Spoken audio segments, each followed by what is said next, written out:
देखिए, महाराष्ट्र की राजनीति में जो तूफान है वो अभी जारी है। बागियों के नेता एकनाथ शिंदे अभी गुवाहाटी में डटे हुए हैं। बड़ी खबर यह है कि दोपहर 2 बजे एकनाथ शिंदे समर्थक विधायकों के साथ बैठक करेंगे। ये बैठक इसलिए अहम हो जाती है क्योंकि एक तरफ डिप्टी स्पीकर नोटिस भेज सकते हैं 16 विधायकों को और दूसरी तरफ इसी को लेकर एकनाथ शिंदे ये बैठक करने वाले हैं। हमारे साथ सूरज ओझा जुड़ गए हैं, सीधा हमारे सहयोगी गुवाहाटी से, उनका रुख कर लेते हैं। सूरज, क्या रणनीति हो सकती है आगे एकनाथ शिंदे की, उनके गुट की, क्योंकि अब पूरी तरीके से स्पष्ट है कि स्पीकर की तरफ से नोटिस डिप्टी स्पीकर की तरफ से पहुंचेगा।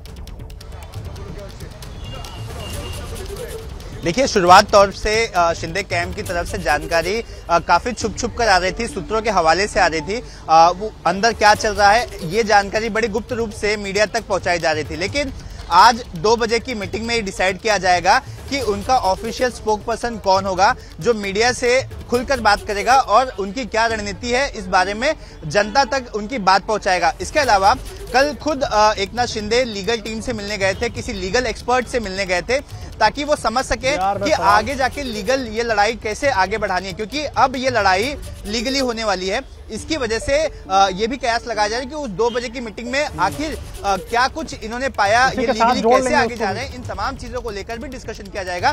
तो जी सूरज, आप रहे हैं हमारे साथ। देखिए, इस बीच शिवसेना ने अपने मुखपत्र सामना के जरिए महाराष्ट्र के सियासी संकट के लिए बीजेपी को जिम्मेदार ठहराया है। सामना में बागी विधायकों पर तंज कसते हुए लिखा गया है कि बीजेपी को महाशक्ति बताने वाले जो लोग गुवाहाटी के योग शिविर में हैं, उन्हें बीजेपी से कश्मीरी पंडितों की हत्या पर सवाल पूछना चाहिए।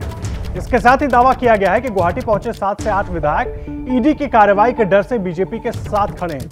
ये बड़ा आरोप सामना के जरिए बीजेपी पर लगाया गया है। रौनक कुकड़े भी हमारे सहयोगी हमारे साथ जुड़े हुए मुंबई से। रौनक, शिवसेना ने अब अपने मुखपत्र के जरिए सीधा हमला बीजेपी पर किया है, ईडी तक का जिक्र कर दिया है। जी, निश्चित तौर पर आदर, जिस तरह की भाषा का इस्तेमाल सामना में आज संपादकीय में किया गया, मुख्य तौर पर पिछले कई दिनों से लगातार संजय राउत इसको लेकर इशारा कर ही रहे कि ये जो कुछ हो रहा है उसके पीछे बीजेपी का हाथ है और खास तौर से बीजेपी जो है वो केंद्रीय जांच एजेंसियों का डर दिखाकर शिवसेना के विधायकों को तोड़ने की कोशिश कर रही है। लेकिन मुझे लगता है कि सामना या फिर शिवसेना की तरफ से लगातार जो आरोप लगाए भले ही जा रहे हो, लेकिन मामला जो है वो शिवसेना के हाथ से निकलता हुआ ज़्यादा नजर आ रहा है, क्योंकि पार्टी के अध्यक्ष उद्धव ठाकरे जो राज्य के मुख्यमंत्री है, वे ऐसे प्रमुख पद पर रहने के बावजूद जो है वो विधायकों को एकत्रित नहीं रख पा रहे हैं। ऐसे में सीधे सीधे केवल बीजेपी पर इस तरह का आरोप लगा देना ये केवल ठीक नहीं होगा, क्योंकि कुल मिलाकर अगर देखा जाए तो कुछ विधायकों को जरूर केंद्रीय एजेंसी के रडार पर कुछ विधायक जरूर होंगे, लेकिन 40 से ज्यादा विधायक अगर गुवाहाटी पहुंच जाते तो कहीं ना कहीं शिवसेना के अंदर जो कमजोरी नजर आ रही है, जो पार्टी के अध्यक्ष जिनको लेकर लगातार कहा जा रहा है कि वे मुख्यमंत्री पद पर है लेकिन विधायकों की बात नहीं सुन रहे, और इसीलिए आज इस तरह की बगावत जो है आदर देखने को मिल रही है। जी,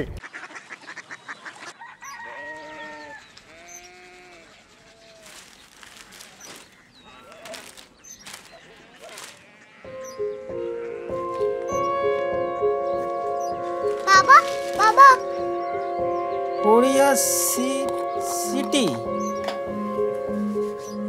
जानी ना,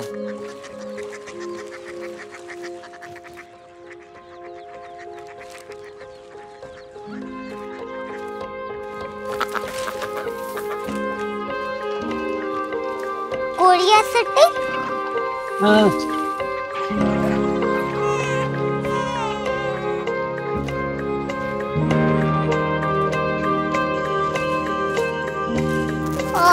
कोरिया सिटी कहाँ पे है? शहर अंग्रेजी लगे हैं।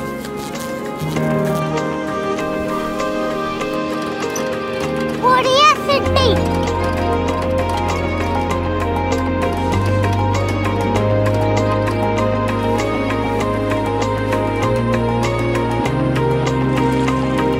वो बहुत दूर है।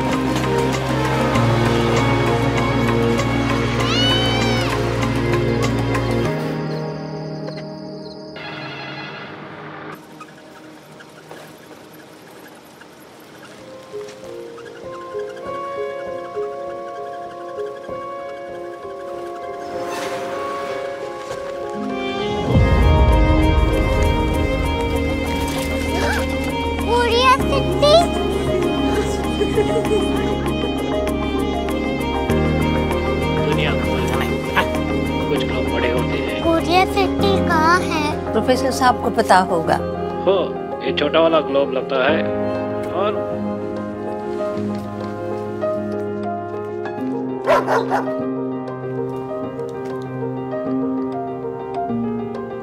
पता नहीं, मेरी बेटी से जाके मिल लो, शायद उसे मालूम हो।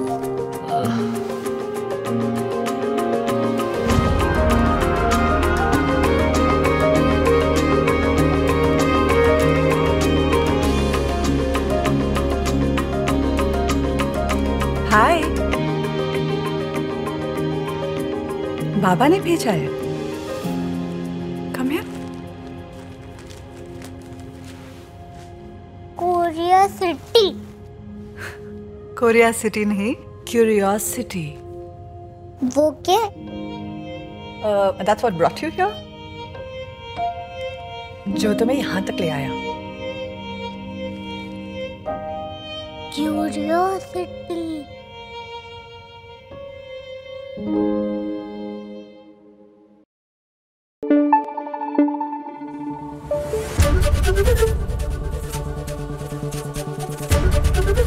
एबीपी न्यूज आपको रखे आगे।